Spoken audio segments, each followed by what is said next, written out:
Un RLS, c'est d'abord un mandat d'État qui a été décrété en 2004 dans une réforme de la santé et des services sociaux. Je pense que c'est d'abord ça qui donne aux RLS dont on parle maintenant et qui sont l'objet de l'Observatoire. Ça leur donne, disons, une forme de réseau mandaté, différemment des réseaux qui existent et qui sont préexistants à l'instauration de ce mandat en 2004 et qui continuent d'exister et à l'intérieur desquels les C3S essaient d'actualiser leur mandat de coordination des réseaux.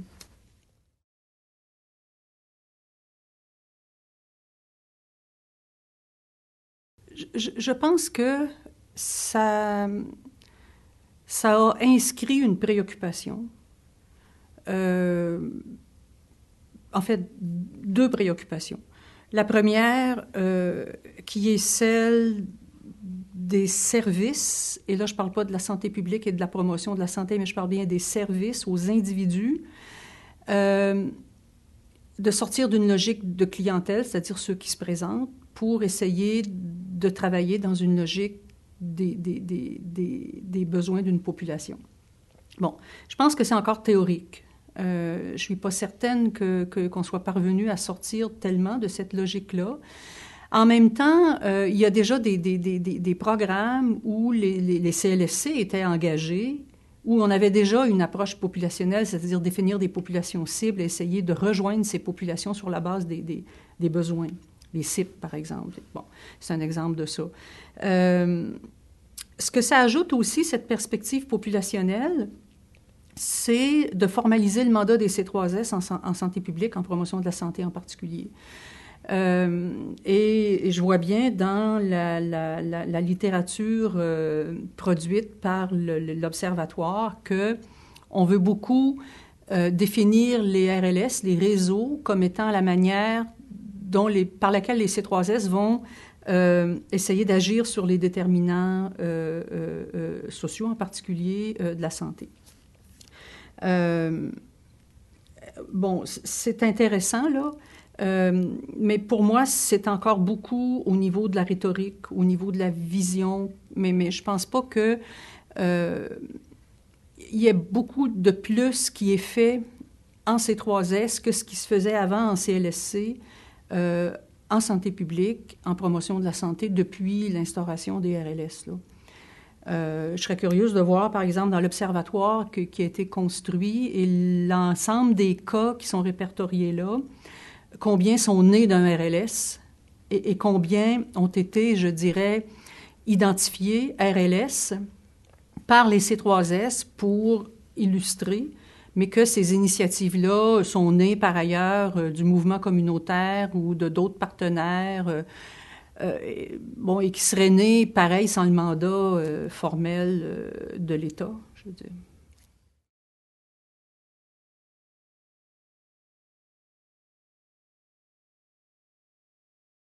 Ben oui, parce qu'il y en a des savoirs là-dedans. D'autant que la littérature scientifique montre très, très peu de savoirs formels qui découlent d'analyses systématiques des réseaux. Je veux dire, là, je parle de l'interorganisationnel, là. Il n'y en a pas beaucoup à travers le monde et au Québec. Si on cherche, par exemple, dans la littérature scientifique québécoise en sciences sociales, des écrits qui ont été faits sur les réseaux locaux de services là, depuis 8 ans maintenant, il n'y a rien, là, je veux dire. Alors, donc, et en même temps, on pratique. Et je pense que si on pratique, c'est qu'on génère des connaissances. Et ces connaissances-là ne circulent pas beaucoup. Ben, ce que vous faites déjà au réseau, c'est bon, là, ça aide. Mais je pense qu'il y aurait du travail de recherche à faire là-dessus, là.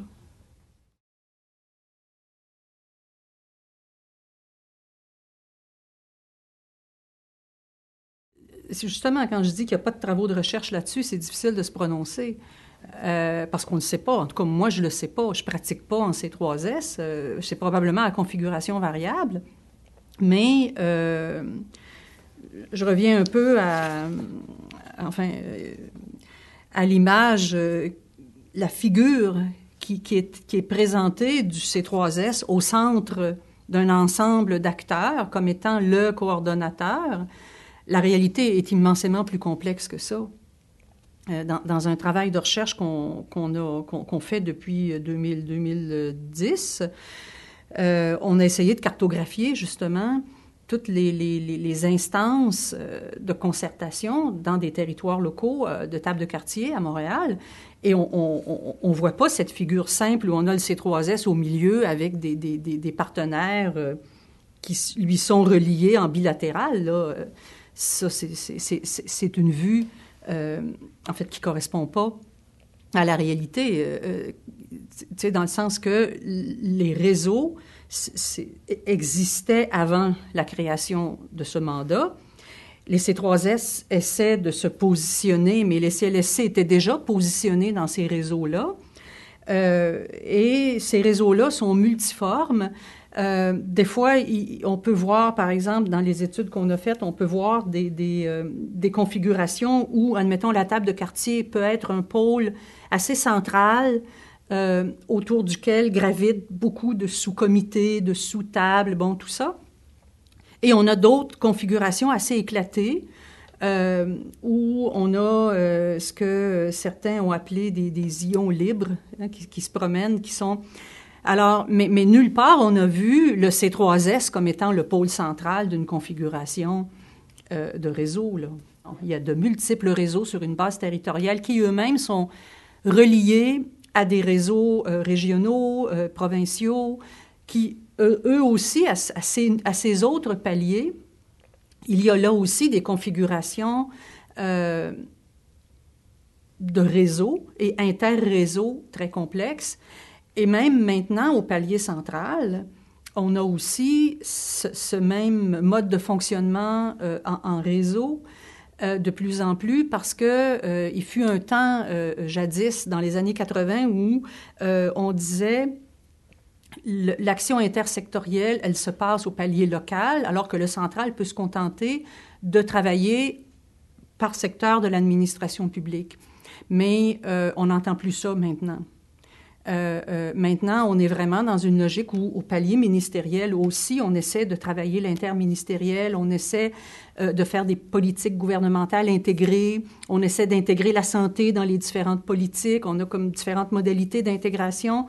Donc, ça influe un peu partout, ce mode de fonctionnement en réseau. Alors, ce n'est pas juste maintenant je dirais, c'est pas que localisé au palier local. Mais clairement, c'est complexe.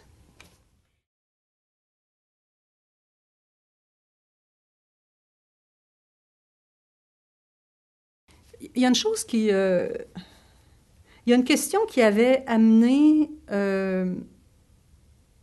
l'intérêt des chercheurs au projet qu'on a développé, où on a regardé comment ces réseaux-là s'arrimaient, ou plus ou moins, en tout cas, au palier local.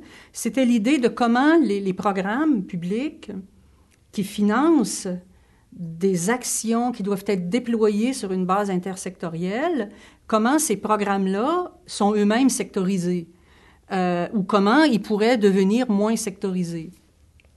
Alors, comment ça s'interpelle? Je pense qu'il y a de l'espoir quand je vois, par exemple, se développer dans les paliers supérieurs des politiques intégrées qui vont potentiellement faire qu'on peut réduire la démultiplication de la commande de structures locales, de réseaux locaux, donc, du fait qu'on ait pu attacher au palier central les volontés ou les programmes. Je dirais pas qu'on y est arrivé. Je regarde, par exemple, un exemple, et je prétends pas que cet exemple-là fasse figure, là, mais je regarde le PAG, le Programme d'action gouvernementale sur les saines habitudes de vie et l'alimentation. Ce programme est une belle initiative interministérielle. C'est vraiment un effort d'intégration à la fois horizontale et aussi verticale, dans le sens que chaque secteurs de l'administration publique, chaque ministère, il y en a 5 ou 6, là, ont pris des engagements et ont fait descendre dans leur structure, donc une intégration verticale aussi, jusqu'en bas, des engagements pour des environnements scolaires favorables, dans les CPE, des politiques aussi qui visent que les environnements, soit alimentaires ou pour l'activité physique, soient favorables. Bon, tout ça.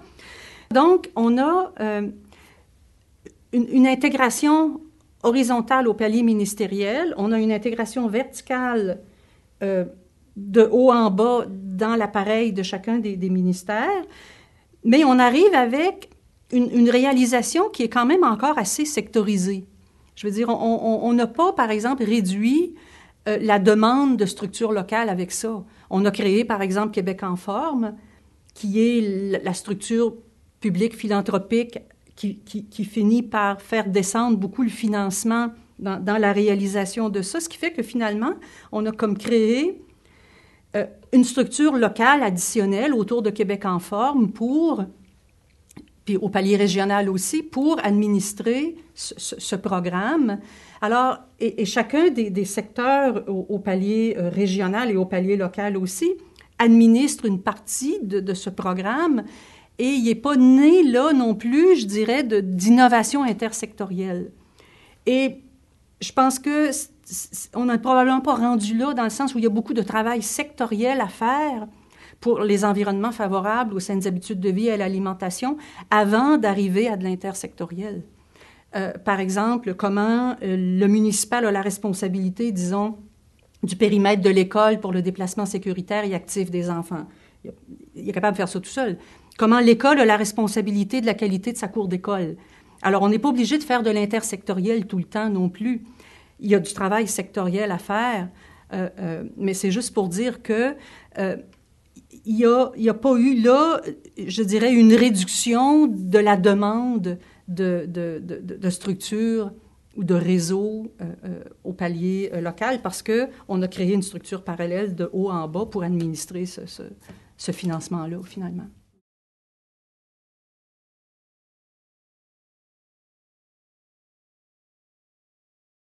Quand on regarde la littérature scientifique, c'est assez fascinant de voir à quel point on trouve beaucoup de littérature qui montre justement à quel point c'est difficile à cause des différences de culture, des différences de savoir et des positions de pouvoir des acteurs qui sont invités à constituer les réseaux.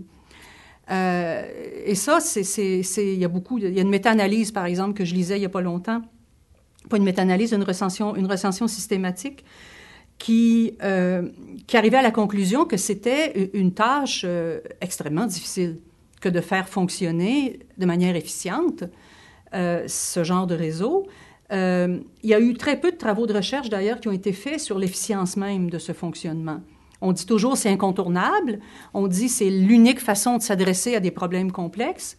Moi, je ne pense pas que ce soit l'unique façon de s'adresser à des problèmes complexes, là, mais les autres façons demandent du travail de politique intégré au palier central. Alors, c'est une façon simple pour le décideur au palier central, disons, de faire descendre plus bas la solution. Mais bon, mais il reste que c'en est une, c'est bon, oui.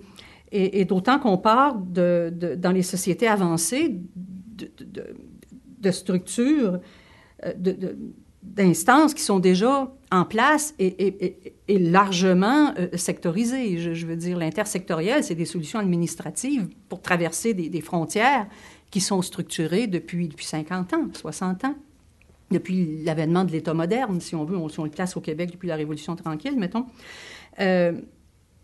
Donc, oui, difficulté du fait des cultures, des savoirs, des rapports de pouvoir, de la position sociale des acteurs. En même temps, je trouve qu'il se développe aussi des pratiques et des connaissances sur ces pratiques qui sont intéressantes chez ce qu'on appelle les acteurs intermédiaires. Et ça, c'est une littérature qui est assez récente, là.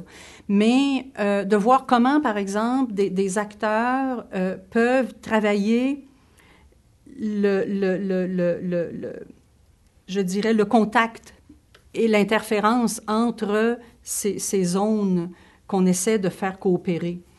Par exemple, la dimension cognitive de ce travail d'acteur intermédiaire, la capacité à amener les gens à partager des compréhensions communes.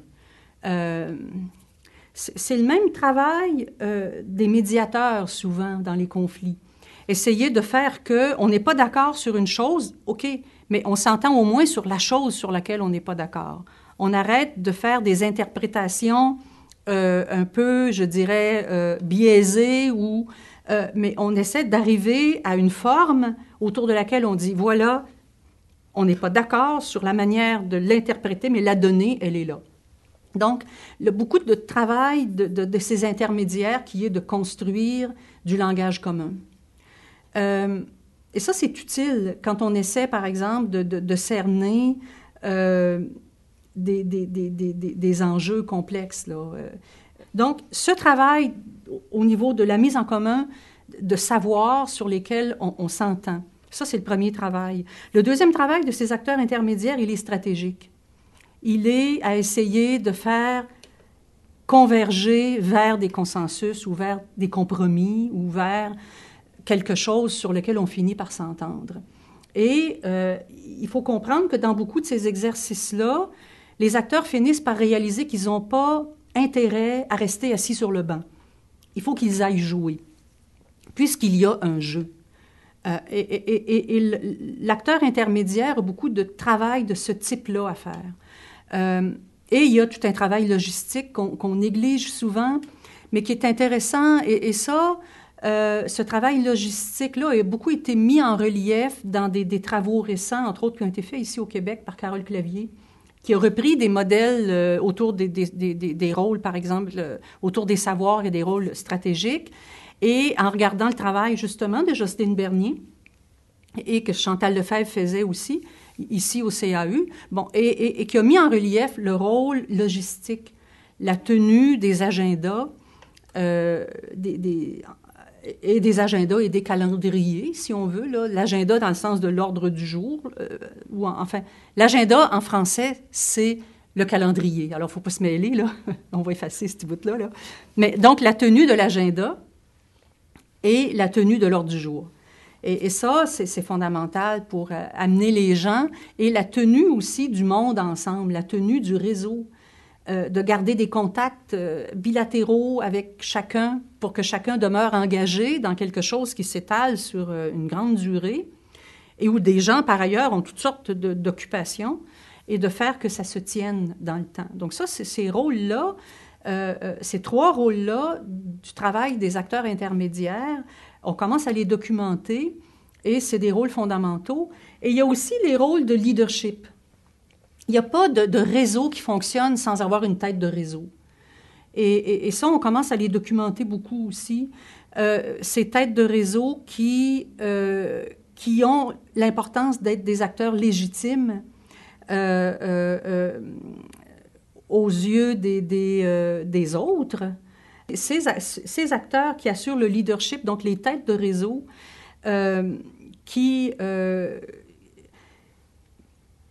agissent, qui orientent, qui mobilisent, en fait, ils ont des rôles de légitimer la structure qui est là, de légitimer le réseau, de délimiter son champ d'action, et puis de s'assurer qu'on voit le chemin parcouru et le chemin qu'il reste à faire pour atteindre le but. Donc, c'est comme trois mandats que ces leaders ont vis-à-vis les réseaux dont ils ont la responsabilité. Et sans établir un rapport de pouvoir différent, tout en demeurant dans un espace horizontal, ces leaders-là ont la responsabilité de faire que le réseau soit productif. Les attributs de ces leaders, de ces têtes de réseau, en fait, leur qualité essentielle, légitimité, crédibilité. La crédibilité, elle est beaucoup fondée sur les autres? Est-ce que les autres leur accordent une crédibilité? Et la légitimité vient beaucoup de leur position sociale. On ne s'improvise pas à la tête d'un réseau. Il faut qu'on ait une position sociale dans une organisation. C'est pas pour rien, par exemple, que les organisateurs communautaires de CLSC et maintenant de C3S ont souvent été dans cette position de responsable de table, parce qu'ils ont une certaine neutralité vis-à-vis l'ensemble des organismes communautaires qui sont là, et leur position sociale leur donne cette légitimité d'être là. Et ils ont souvent aussi une crédibilité du fait qu'ils ont la formation, ils ont l'expérience, mais ces deux attributs-là permettent aux têtes de réseau d'accomplir leur mandat.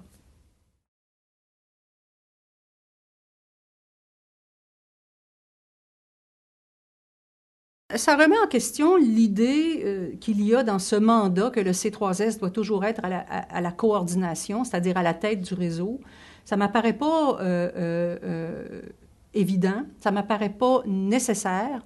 Il n'est pas forcément toujours l'acteur le plus légitime socialement pour jouer le rôle de tête de réseau, dépendamment des réseaux. Je pense que le municipal a aussi, je pense par exemple à tout ce qui est revitalisation urbaine, les nouveaux programmes de RUI, de revitalisation urbaine intégrée. Je pense que le municipal peut jouer aussi des rôles de tête de réseau. Je pense que les tables de quartier à Montréal jouent un rôle de tête de réseau qui est fort important dans le déploiement de beaucoup d'initiatives publiques, d'ailleurs, où on leur confie formellement le rôle de tête de réseau, et ils ont la crédibilité et la légitimité pour le faire.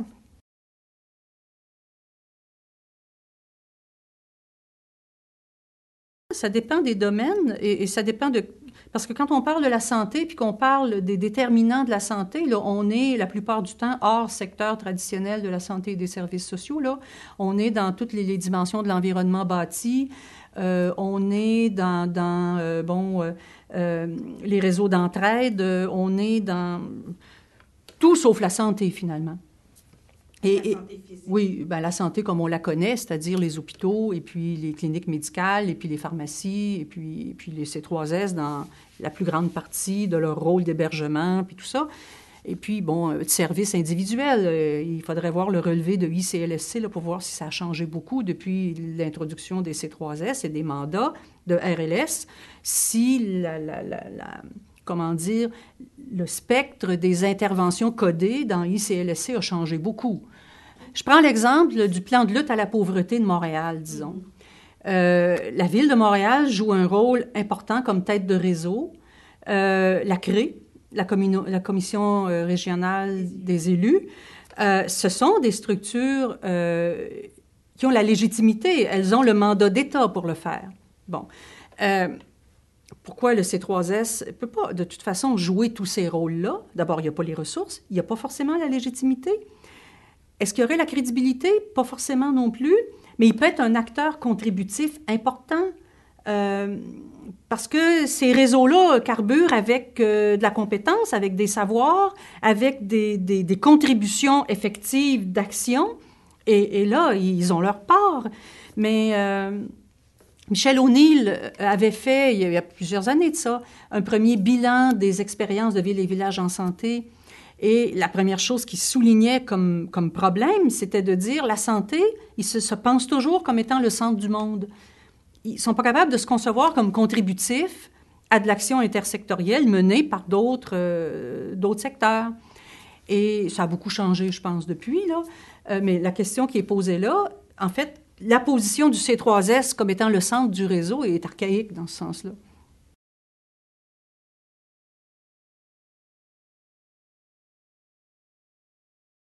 Dans le sens où on a tendance des fois trop rapidement à recourir à l'intersectoriel comme solution, alors que le travail sectoriel n'est pas toujours accompli. Et...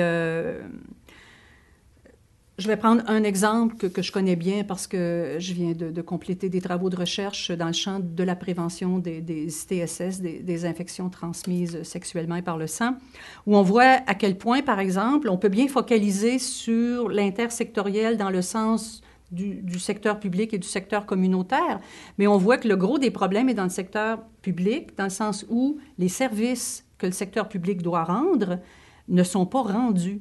Si on a de la difficulté, par exemple, à assurer que les tests de laboratoire soient faits pour le dépistage, à assurer que les personnes aient accès à un médecin de famille pour avoir un diagnostic, ça, là, ce n'est pas l'intersectoriel qui va résoudre ça, c'est le sectoriel. Et recourir à l'action intersectorielle, c'est une diversion dans ce sens-là. Je ne dis pas qu'il y a plein de questions où c'est important, mais il faut voir parce que c'est un moyen, c'est une stratégie d'intervention dispendieuse, lente, et dont l'efficacité n'est pas assurée au départ. Hein. Et à ce moment-là, il faut l'utiliser, mais avec parcimonie, en ayant un bon jugement. Est-ce que le sectoriel a d'abord fait son travail avant d'aller dans l'intersectoriel?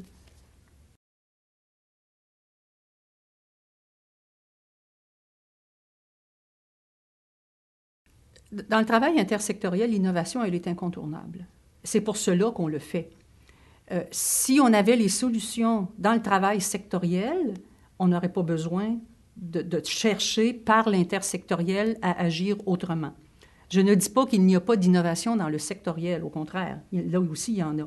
On essaie par des relations interprofessionnelles, par exemple, par la multidisciplinarité, tout ça, on essaie de résoudre des problèmes que le médical tout seul ou le psychologique tout seul, ou etc., ne peuvent pas résoudre. Bon. Le travail en équipe interdisciplinaire est maintenant probablement assez répandu. Bon, puis on essaie de l'implanter. C'est devenu, je pense, une pratique et ça aussi, c'est de l'innovation. Mais dans l'intersectoriel, essentiellement, si on fait appel à l'intersectoriel, c'est parce qu'il y a un besoin d'innovation. Et comment on y parvient? Essentiellement, c'est le croisement des savoirs, le croisement des ressources. C'est toujours comme ça que ça marche. C'est ça le principe de l'innovation, c'est de créer des nouvelles façons de voir et de faire à partir de ce que l'on fait déjà, en essayant de combiner les logiques d'action pour essayer d'en créer des nouvelles. Ça, c'est l'idée générale du processus innovant. Il faut voir comment ça s'applique, mais on a fait énormément d'études de cas sur l'innovation. Moi, j'en ai fait plusieurs, puis je suis pas seule à en avoir fait. On arrive toujours avec ce même mécanisme, si on veut, où il faut d'abord parvenir à s'inter-influencer, à créer un rapport social qui fait qu'on peut s'inter-influencer. On va parler d'égaliser, de réduire les écarts structurels, les écarts de pouvoir, pour que tout le monde ait droit au chapitre, pour que tout le monde sente qu'il peut influencer le jeu. Et de ce jeu sort une innovation. Et par définition, on ne savait pas au départ où on allait arriver, sinon, et c'est le chemin parcouru qui nous y amène. Et ça, c'est le processus innovant. Et c'est un passage obligé de l'intersectoriel.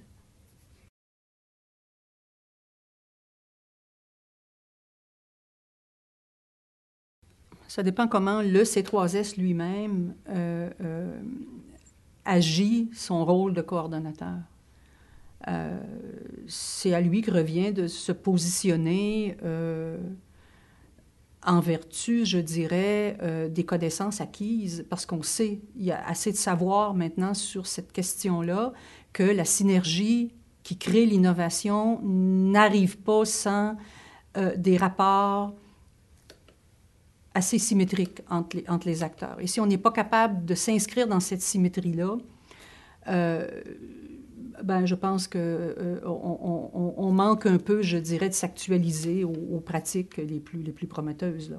Et je pense qu'un C3S peut bien, oui, convenir qu'il a un mandat ça lui donne de la légitimité, mais ça lui donne aussi, en quelque part, l'obligation d'agir en vertu des meilleures pratiques.